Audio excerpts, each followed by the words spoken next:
Bonjour, je suis Kwame, musicien-compositeur et parent d'une fille autiste de 7 ans. Nguessop Apikari, maman de 2 garçons, dont un enfant autiste. Moi, c'est Emma Kamte, graphiste. Mon fils Eric, 13 ans, est autiste. Je m'appelle Myria Bika, artiste chanteuse, actrice, mère d'un enfant autiste, fille de 7 ans. Ce fut un grand choc d'apprendre par le médecin qu'il est autiste. Avant, c'était des comportements totalement différents des enfants ordinaires. Il a marché à 2 ans, il ne parle pas, il est hyperactif. Et coup de massue, le médecin confirme son autisme. Après moult marche chez les médecins. Bon, j'ai essayé de parler de ça à ma belle famille. Ils m'ont traité de tous les noms. Jusqu'au jour où je l'envoie chez ma belle-mère parce que je veux me reposer. Et l'enfant, il a fait les selles sur lui. Et ma belle m'a traîné pour enlever. Et il a retiré de lui-même, puis commencé à se oindre et puis manger. C'est de là maintenant qu'on m'appelle et on me dit que j'ai raison, que l'enfant a un problème. C'est comme ça que je commence à marcher dans les hôpitaux. Quand j'ai su que ma fille était autiste, enfin, c'était comme si j'avais perdu toute ma vie. Parce que quand on fait un enfant, on se projette dans le futur avec lui, on imagine son avenir et là, subitement, tu te rends compte que ce ne sera pas ça. Il va falloir envisager le futur autrement parce que l'autisme, c'est un combat de vie. Si quand on te dit du jour au lendemain, vous accouchez votre enfant, on te dit il sera comme ça toute la vie, sauf les rééducations et tout. Il n'aura pas de famille, il n'aura pas d'enfant. D'après pour lui, pour son cas, d'après ce qu'on me dit. Parce que jusqu'à présent, il a 6 ans et demi, il ne parle pas, il est toujours un enfant sale. C'est-à-dire, je mets toujours les couches sur lui. Quand vous dites que votre enfant ne sera pas comme les autres, ne sera presque jamais comme les autres, c'est totalement un choc, c'est un mot nouveau, c'est un mot inconnu et ça fait très mal. J'ai passé pratiquement 2 semaines à pleurer tous les jours. Si tu me disais bonjour en haut, je pleurais. Mais bon, c'était très dur. Mais avec le temps et avec l'espoir qu'une prise en charge bien organisée peut permettre à l'enfant de devenir totalement autonome, on se calme et puis on fait le deuil et on se met au travail. Kemwe, scénariste, réalisatrice, productrice et actrice de films. Salut, moi c'est Bélan Serge John, acteur de cinéma. Je m'appelle Emi Dani Bassong, je suis actrice de cinéma. Mon nom c'est Nadine Monero, maquilleuse professionnelle et actrice. L'autisme nous concerne tous, parce que déjà c'est un handicap et c'est un trouble comportemental qui est sévèrement lié au développement, au caractère, au comportement. J'entends parler de l'autisme la première fois en 2016, le mercredi 14 décembre, mercredi 14 décembre 2016. Quand je m'apprêtais à sortir mon premier film, Effet Boomerang, j'ai rencontré Tata Karine Nguessop. Je voulais l'inviter à l'avant-première de mon film. Elle m'a dit qu'elle ne pouvait pas venir parce qu'elle a un enfant autiste. Au départ, je ne savais pas ce que c'est. Je n'avais jamais même entendu parler d'autisme. Grâce à Noël Kemwe qui a écrit un film sur cet handicap, vraiment, ça m'a donné une orientation que j'avais jamais perçue. Pour être sincère, il y a de cela encore quelques semaines, je n'avais encore jamais entendu parler de cette maladie. C'est dernièrement que j'ai rencontré Noël Kemwe et qui m'a fait comprendre que voilà, elle écrit un film sur l'autisme. Je me suis intéressée, mais l'autisme c'est quoi en fait? C'est un titre que tu as juste trouvé comme ça pour parler d'une gangrène de la société ou bien autre chose. Et puis elle m'a fait comprendre que non, l'autisme c'est une maladie, un handicap plus précisément, qui atteint beaucoup d'enfants. Je connaissais déjà l'autisme auparavant parce j'avais des amis, j'avais une amie qui avait un enfant autiste et je voyais comment elle souffrait. Et quand j'ai eu le diagnostic, ça m'a paru une éternité terrible. J'ai dû nier d'abord au départ parce que je voulais pas comprendre ça. Je voulais pas accepter que ce soit que moi, que j'ai un enfant autiste. Pourtant, tout parent peut en avoir. C'est un combat de vie, c'est un combat qui finira jamais. Maintenant, une fois qu'on a intégré ça, on fait le maximum pour qu'elle prenne le maximum d'attitude possible.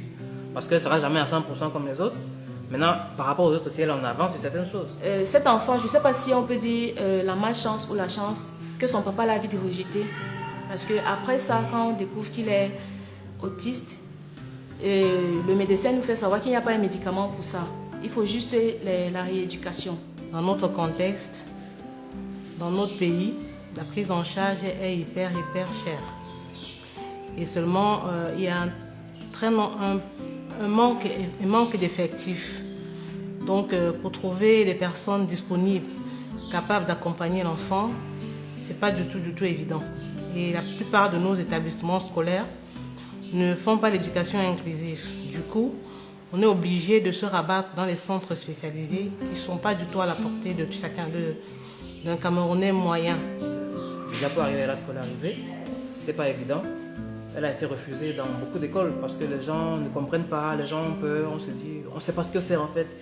Donc elle a été refusée dans beaucoup d'écoles et ça a été un grand soulagement pour nous que cette école-là ait pu l'accepter et elle a effectivement beaucoup progressé là-dessus.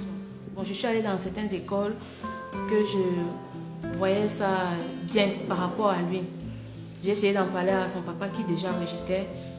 Bon, moi à mon niveau, j'ai essayé d'aller dans certaines écoles. C'était pas très adapté.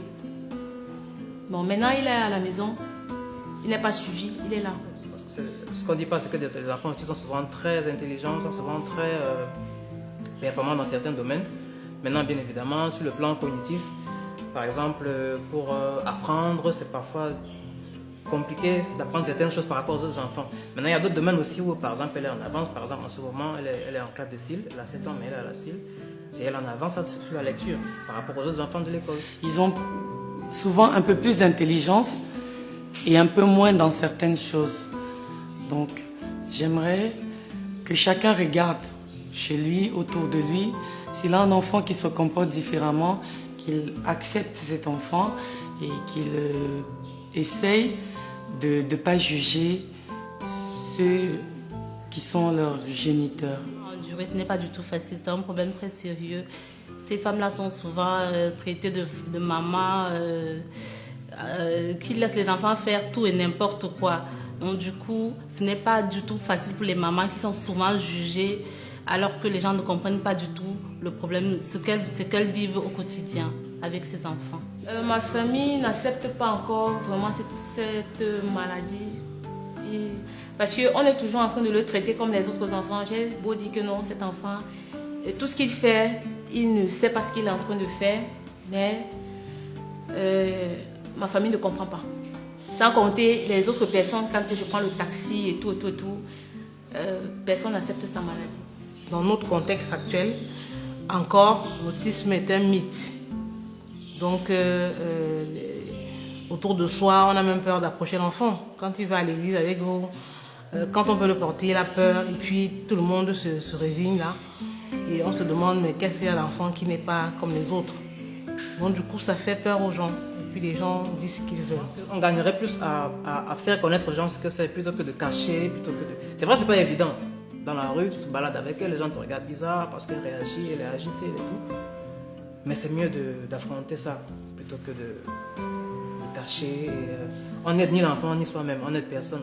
Vivre avec un enfant qui n'arrive pas à te comprendre, c'est comme si le monde t'est tombé sur la tête.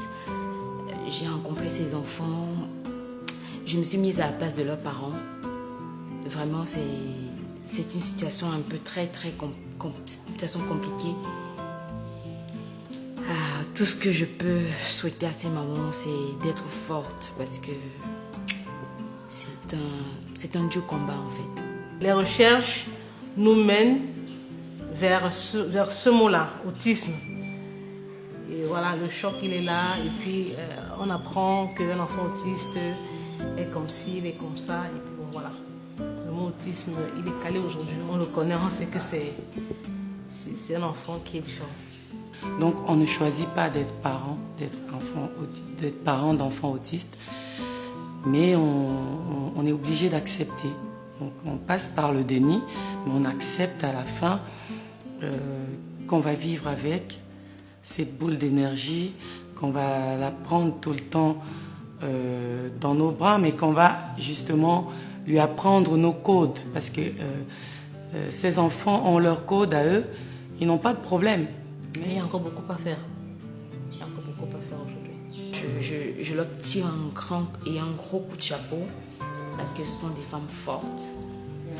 Ce sont des femmes battantes, ce sont des femmes qui ont les pieds sur terre, ce sont des mamans incontestées. Si l'occasion se présente, je pourrais prendre soin d'un enfant autiste et le gérer comme, pas exactement comme ses parents, mais faire ce que je pourrais vraiment pour ne pas qu'il lui arrive quelque chose de mal.